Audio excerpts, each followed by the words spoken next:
Hello, welcome to this presentation of the IASPM UK and Ireland London Calling Conference. I am pleased to have been invited to present on the topic of analysing popular music. Thank you to Simon Zagorski-Thomas and the Programme Committee for this invitation to present. The topic is of great importance to me as I have spent several decades doing music analysis, always with an interest in how music functions as a vehicle for cultural expression. More specifically, I am interested in analytic frameworks for the interpretation of musical materials as these intersect with expressions of embodied subjectivity. In that vein, expressions of gender and sexuality loom large in the domain of popular music and are strongly linked to specific genres. I have advocated for analytic values that receive gendered expression as an integral attribute of genre expression.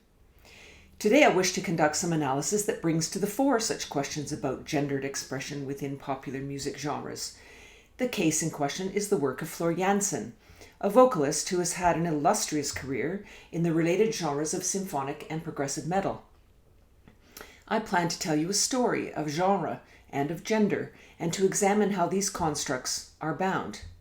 I also hope to convey a story about this individual musician's efforts to forge an innovative path through genre territory, a path that unsettles both genre and gender.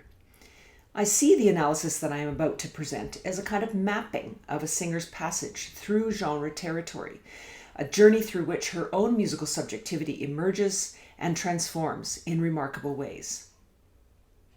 Scholarship on metal affirms the genre to be dominated by male performers, with female participation beginning to grow around the turn of the new millennium. Metal scholars frequently point to the preponderance of patriarchal values, with the musical, lyrical, and visual content contributing to an aesthetic production of misogyny and power.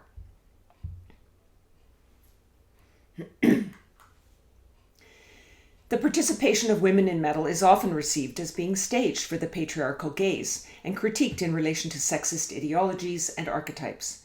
Dina Weinstein writes, "Mainstream metal's women, mainly in symphonic metal, resemble classical music singers with their long flowing dresses and tresses and their strong, well-trained soprano voices. Their bandmates are metal males, long-haired and dressed in black, playing metal instruments in metal ways, with virtuosity and power. At times, one of the male musicians will duet with the singer, his voice deep and often growly, termed Beauty and the Beast, underscoring traditional gender roles." Recent scholars reveal metal to be a cultural space that supports a range of gendered and sexualized subjectivities. Such scholars have begun to explore the ways in which women navigate the terrain of metal subgenres. Keith Conn-Harris and Amber Clifford-Napoleon put such hegemonic norms into dispute, with Conn-Harris encouraging a departure from white heteronormative masculinity, what he calls the metal identity triad, and Clifford-Napoleon identifying metal with queer space by opening up new perspectives on metal scenes. These approaches introduce the notion of gender play into the discourse around metal and serve to disrupt the restricted binary constructions of hegemonic masculinity and emphasized femininity. In the interest of challenging the restrictive hegemonic mythologies of metal, Niall Scott advises us to ground a constructed perspective of masculinity from examples in heavy metal itself, rather than the use of myth. Metal scholars have thus begun to dismantle and unsettle this apparently monolithic structure. As subgenres have progressed and new generations of artists and bands have appeared, female roles in metal have evolved to the extent that women perform as band members and singers in a range of metal subgenres, and there is a growing number of female-fronted metal bands. It is the latter category that I seek to investigate here in order to address the particularly complicated gender dynamics created when a woman is the star vocalist in an otherwise male band. More generally for popular music, Philip Auslander has critiqued the role of the singer as a feminine position, subject to an objectifying male gaze. This position is particularly fraught in the subgenres of metal, given the dominance of an extreme binary split between hypermasculinity and emphasized femininity. Burkers and Schopp posit femininity as a double-edged sword that women in metal music production have to deal with. They see the higher visibility attached to being a woman in metal as offering both positive and negative tensions. In contrast with this view of objectified femininity, scholars examine empowered female subjectivity in metal. Weinstein declares that metal's defining cultural characteristics, like power, strength, and rebellion, are culturally masculine, but that all members of the subculture, including female musicians, are playing with cultural masculinity. She specifically sees cultural masculinity as being available to others. It is evident from this range of perspectives on female performativity in metal that gendered subjectivity is complicated and complex, and certainly in need of nuanced understanding. In the face of that challenge, and in keeping with gender theorist Mimi Schipper's call for a more nuanced work on femininity, I do not understand gender practice as a fixed set of behaviors, but rather see them as being constituted through a network of cross-cutting, sometimes contradictory discourses.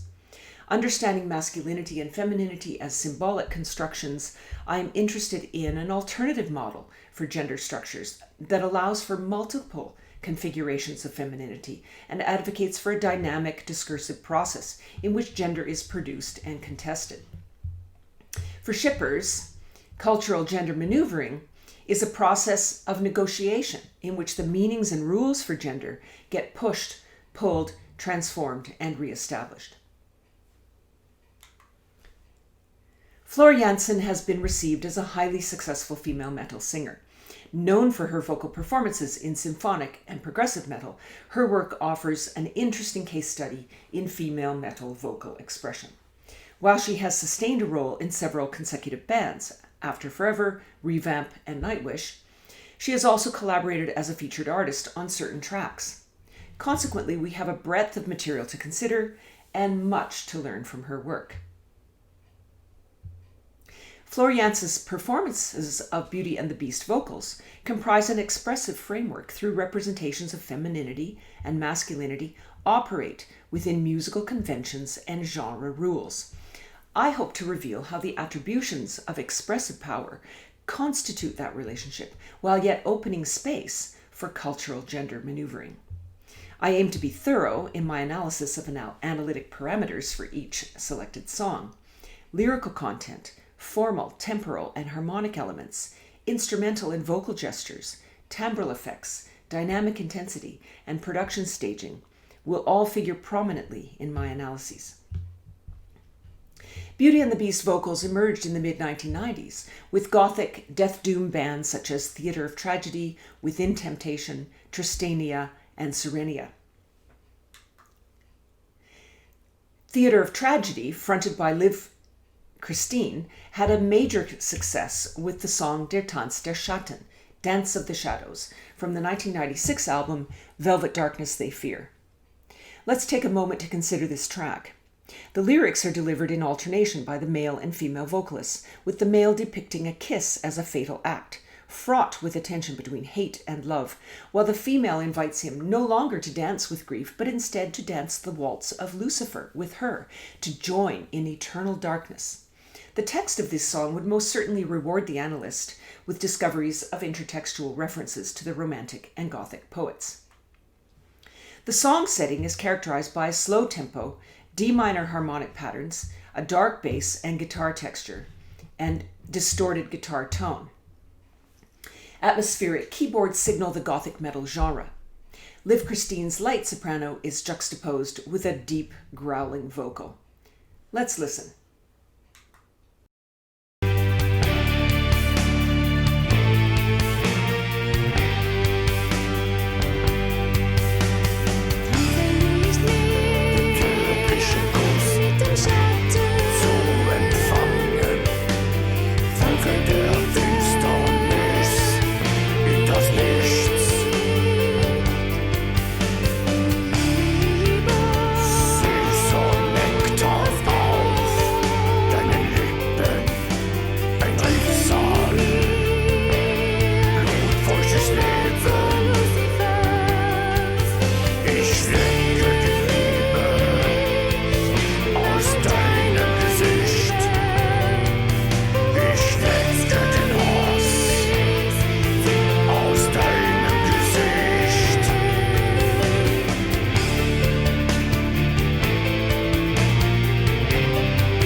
In this scene from the song, both singers seem dynamically limited as their level of intensity does not change. Her ethereal tone navigates the limited space between D4 and E5, while his growl remains relatively uninflected. Despite the intensity of the lyrical content, they emerge as disparate entities, confined within their own space. The story of Der Tanz der Schatten turns out to be one of surrender, as his dark existence is resolved by her feminine submission. The song closes with her repetition of the lines, Ich liebe dich, the archetypal ethereal feminine subject reflecting love upon the male. A number of Gothic sensibilities emerge even from this brief clip. The formality to the emotional expression, the sense of characters en tableau, a depiction of an old story. Notably, theatre of tragedy did not usually present German texts, and their English texts were typically in early modern English. With this emblematic example of Gothic death doom metal in mind, let's see how Floor Jansen navigates a similar trope to new effects. After Forever was formed as a death metal band in 1995 by Mark Jansen and Sander Gommans, Floor came on board in 1997 at the age of 16, at which point the band adopted a symphonic Gothic metal style featuring many songs with Floor's soprano and Mark or Sander's harsh vocals. Prison of Desire was the first album to feature Floor, recorded when she was 18 years old. Floor wrote the lyrics to many of the songs on the album, including those of track 8, Tortuous Threnody. The lyrics are evocative, characterized by an opaque imagery, for instance, amorphous illusions, death's obligatory, arable force, lost abyss. She invokes the language of Gothic poetry with expressions about gruesome cries, illusions, doom, death, pain, and torture. We also receive references to fantasy and epic genres in words such as amulet, ancestral blood, elements, omen, and roots. Let's take the camera a little closer. A series of verses sets a dialogue in which beliefs are questioned, beauty is disturbed, the subject is accused of wild hysteria, and of betrayal. Verse 1 begins with the Old English pronoun thy, immediately signaling an elevated poetic style. This verse is delivered by Floor Jansen, establishing a female perspective. She is addressing someone, identifying their cries as gruesome and their beliefs as an illusion.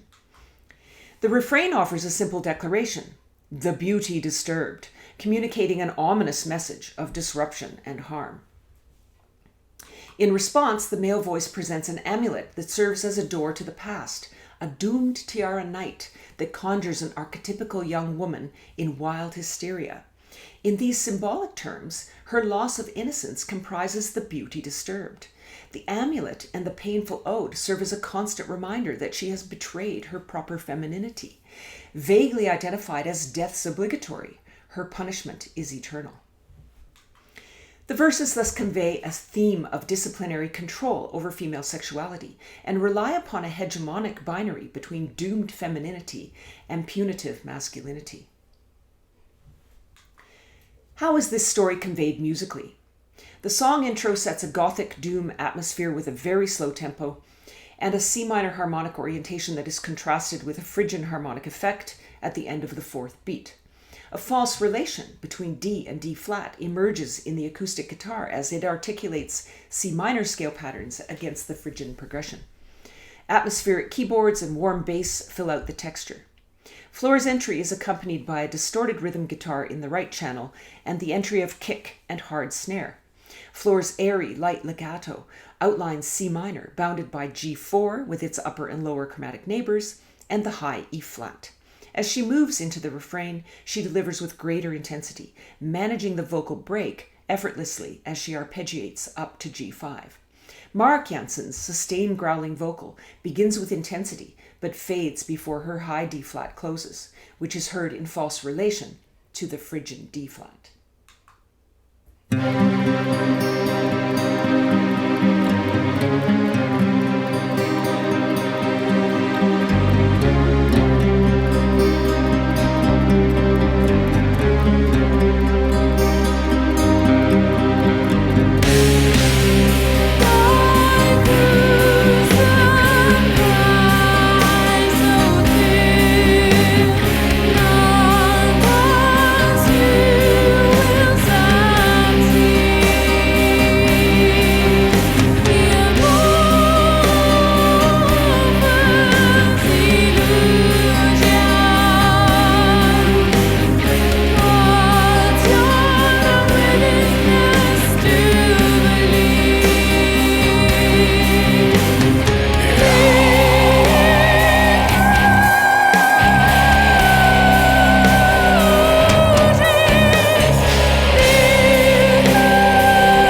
Let's interpret these musical elements in relation to the theme of control over femininity.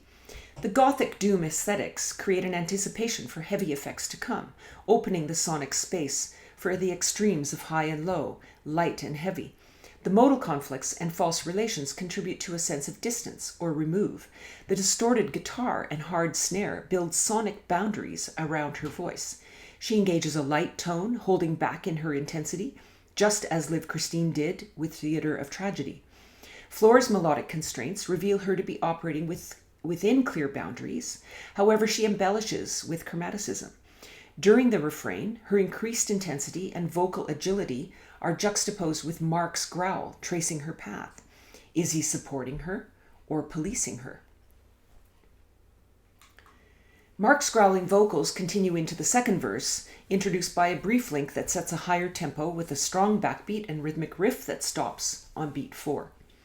The harmonic loop that supports his verse is directional in its movement, C minor, A flat, G minor, with the harmonic changes occurring on beats 3 and 4. The deep growling vocals are delivered with rhythmic precision and pitch nuance, carrying distortion into the 2 to 4 K range. As the refrain returns with its doomy slow tempo and chugging guitars, Floor's ethereal tone is not underpinned by the growl.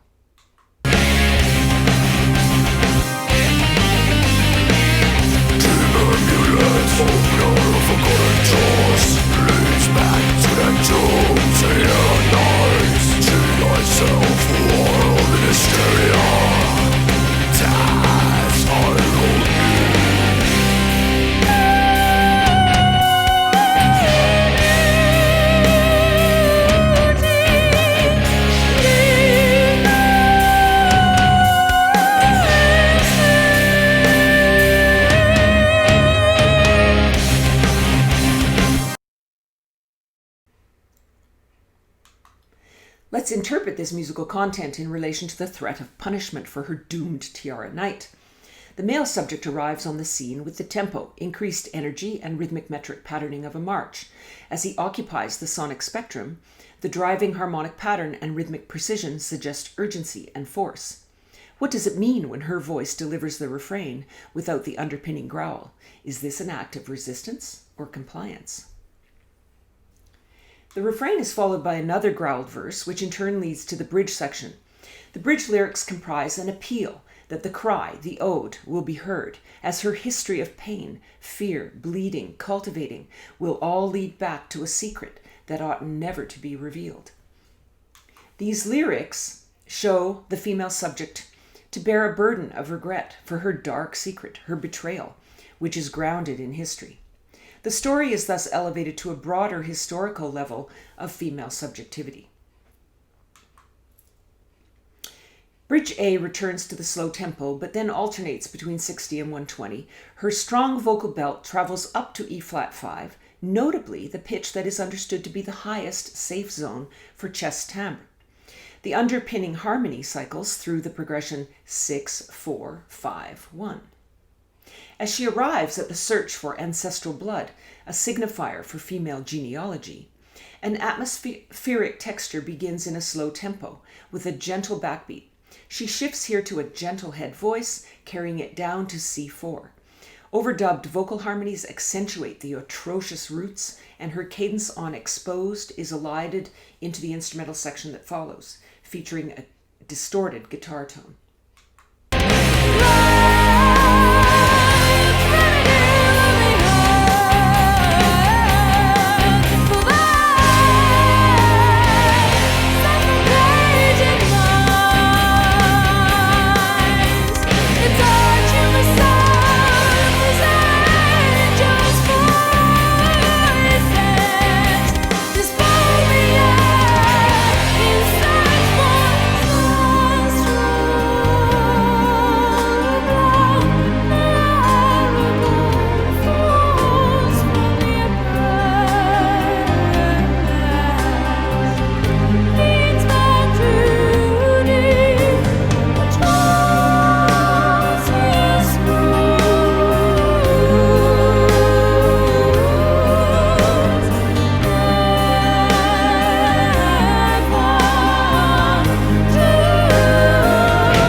Interpreting the bridge as an ode to female history, we can make connections to several music strategies.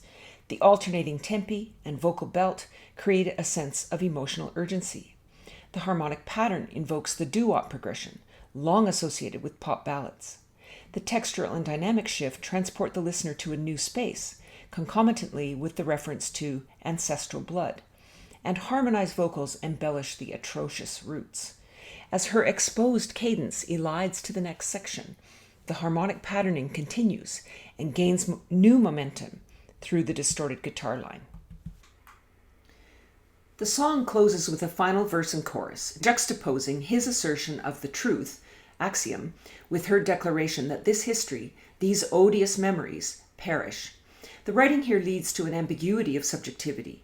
Who could have seen the omen? Whose image is being reflected? We might be tempted to ask whose truth, reality, is evident.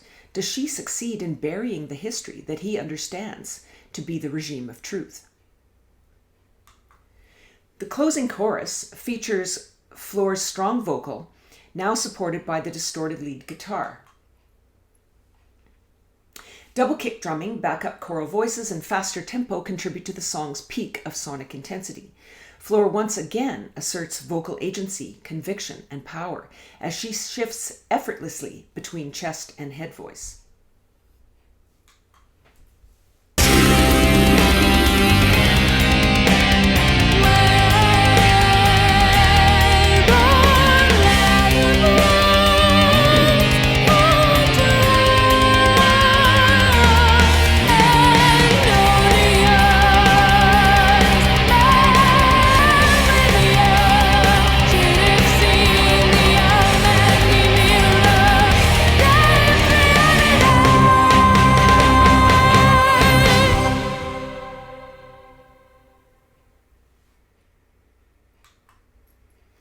A close reading of Tortuous Threnody unveils a story of female betrayal, a historical burden with individual consequences, and the implicit nature of gender discipline. Lyrically, the story is told through elevated language that nods to Gothic and epic genre traditions. Musically, the story is told through the symphonic Gothic genre, mobilizing the Beauty and the Beast vocal style. Harmonic and melodic structures convey subtle aspects of discursive and narrative nuance. However, Floor Jansen offers a degree of resistance to these constraints, exceeding genre expectations. Tortuous Threnody and Der Tanz der Schatten share a common core.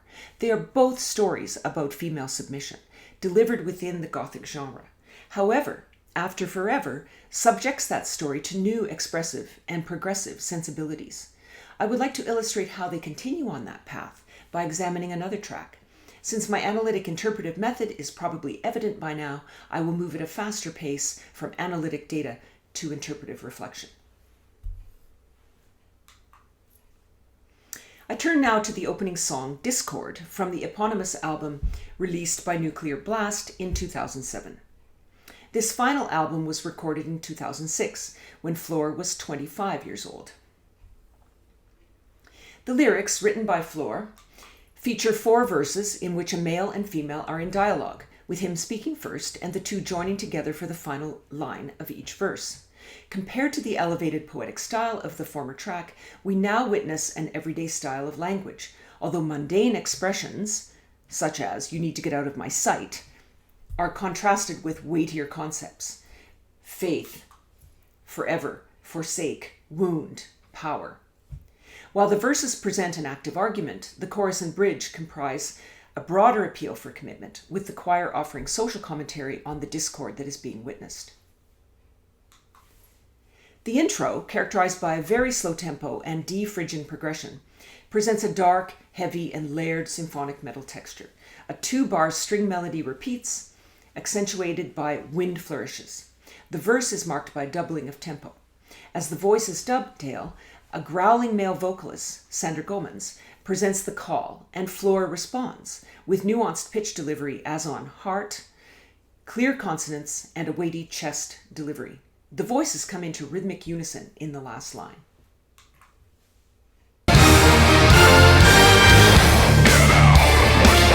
Lonely heart can beat. Lonely heart can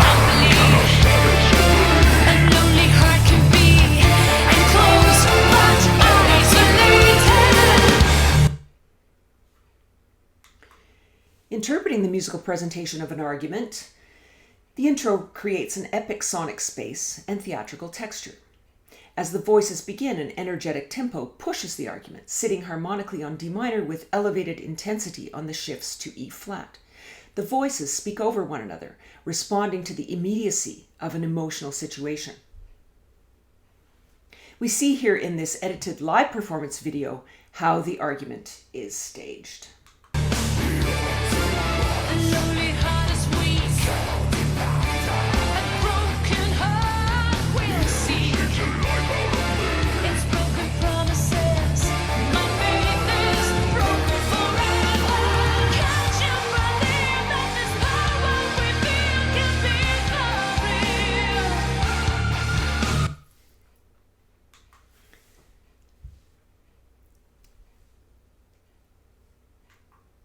As we heard in the clip, the chorus shifts dramatically to halftime with an emphatic downbeat kick and backbeat on 3. The D minor tonic of the verse gives way to G minor, and the harmonic progression is the familiar 1-6-4-5 doo-wop progression mentioned in connection with the bridge of the previous song. Floor belts the chorus lyrics with a wailing inflection, rising up to E flat, again navigating the limits of chest timbre in the high register.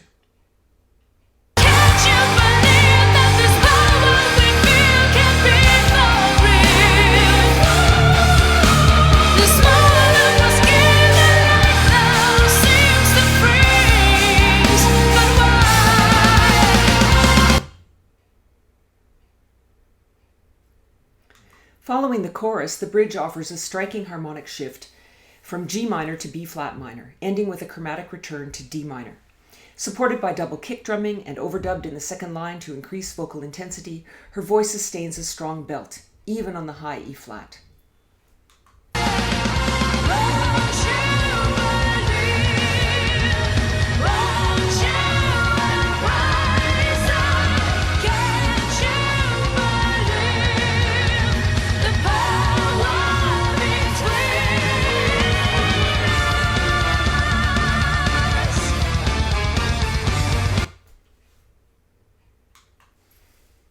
Interpreting the chorus and bridge for their thematic appeal to belief, a number of musical strategies are noteworthy. The halftime feel of the chorus combines with the release of harmonic stasis to suggest catharsis with vocal intensity and risk-taking on the belted E flat. Further, into the bridge, the rhythmic intensification, harmonic shift to B flat minor, and vocal overdubbing intensify the appeal. An instrumental passage eventually brings the temperature back down, making space for a choral section that is marked for its very contrasting style of expression. The orchestral texture of the intro is now enhanced by a heavy 4 on the floor kick, leading into double kick drumming. The harmony suggests directional tonality, leading to dominant and, delivered over 8 bars, offering the longest harmonic expression in the song. Blended choral voices, with floor taking the soprano part, invoke a classical style until the return of her vocal belt for the repeat of the bridge.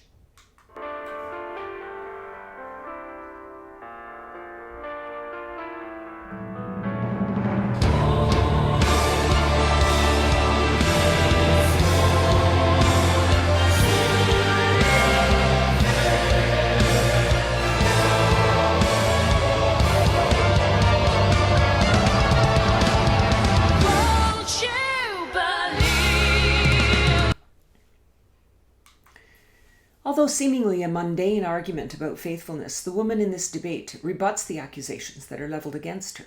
She is accused of being too dangerous, too much, and is implicitly threatened. Your weakness will be my strength. Nevertheless, she appeals for belief and commitment, and once he leaves the argument, he is silent for the duration of the song. Musically, the symphonic metal genre, with its orchestral effects and choral textures, elevates the story that is being told. Beauty and the Beast vocals are mobilized to provide extreme gendered vocal subjectivity. However, Jansen does not submit vocally. She occupies a persuasive musical position, takes vocal risks, and navigates tricky chromatic terrain. Although remaining within the confines of a hegemonic sexual order, Flor demonstrates further resistance to the gendered assumptions of submissive and disciplined femininity. But let's look at one more example before closing this story. When After Forever disbanded, Floor Jansen initiated a new project, Revamp. I won't enter into the complicated story of band member changes and developments. Suffice to say that Revamp were in place for a span of 7 years, from 2009 to 2016, producing the eponymous album in 2010 and Wildcard in 2013. The title track of the album, written by Floor and band members, continues the lyrical theme we've been exploring. It is again a story about the perception of female sexuality. However, it is now delivered solely by a female subject, without a male intervention. Beginning with the assertion, "Fool to believe this is all you get when you start talking to me," the subject immediately questions social assumptions. In her track-by-track commentary on the song, Floor declares, "A wild card is an unforeseen and unexpected factor." And in this song, I am the unforeseen factor. Do you know what you're going to get if you meet me? Let's head into the song to discover what we are going to get. Still categorized as progressive symphonic metal, this track also takes us into the realm of alternative metal, with its syncopated bass and guitar riff on patterning from the B Phrygian dominant scale. The kit is active, with a high-pitched snare. Floor's voice is more conversational in style, overdubbed and slightly split, with an edgy, aggressive quality created by the bright sibilants that generate sizzle in the 2 to 4 K range, along with her sliding pitches and rhythmic delays.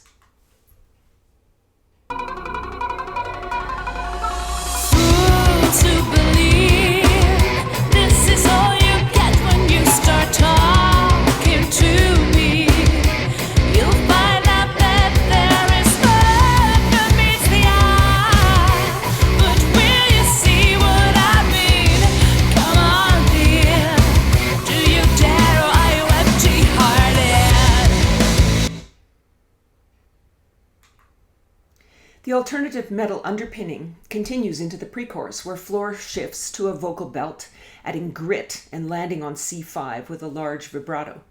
The female subject tells us that she is double-natured, embodying flames of desire that veil a sweetness. Harkening back to Tortuous Threnody, we must recall that a similar dichotomy was expressed as wild hysteria versus beauty. In that more gothic setting, punishment for a betrayal of femininity lurked as a persistent threat.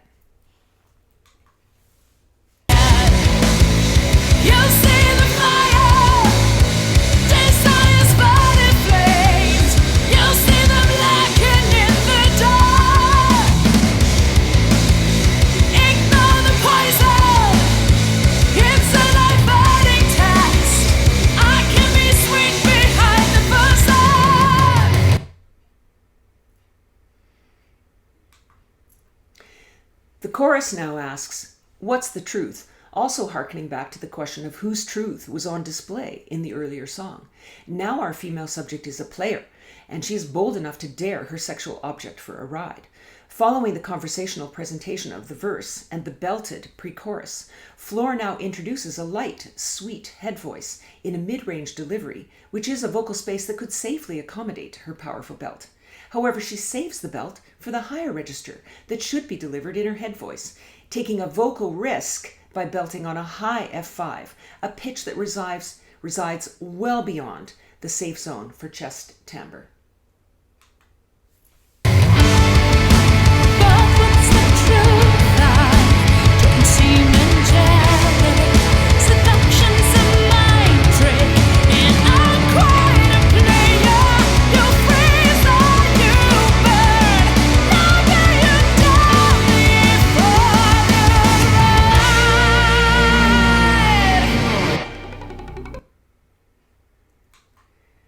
The bridge of Wildcard comprises two sections, the first featuring choral voices, as in the earlier tracks, but now delivering lyrics that amplify the female subject's perspective, rather than offering a critical social stance on failures, as we heard in Discord, or on omens, as we heard in Tortuous Threnody. Here the final choral line echoes Floor's seductive invitation, asking, "Do you play?"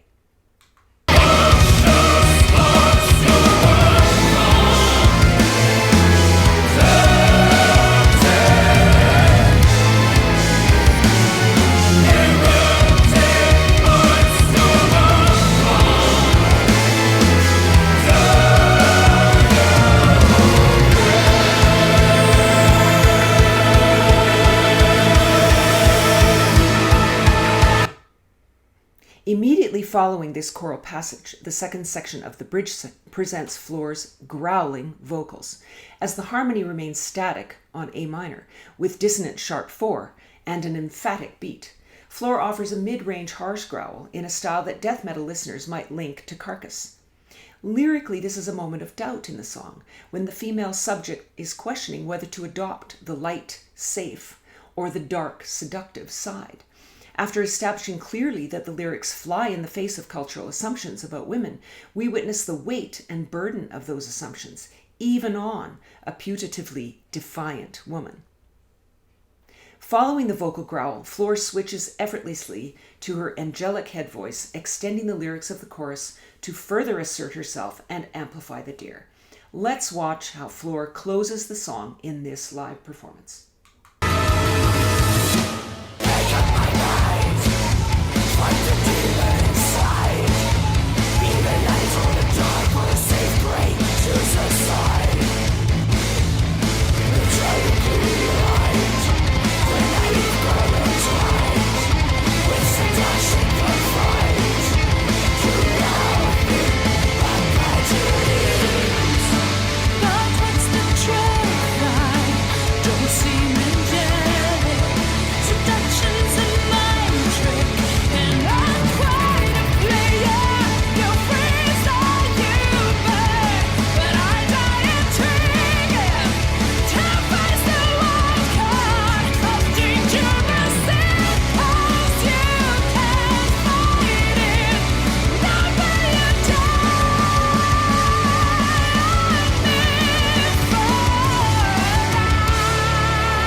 With this analytic path through Floor Jansen's work, I hope to have illustrated how an artist can challenge both genre and gender practices, negotiating and transforming the conventions around cultural femininities and masculinities.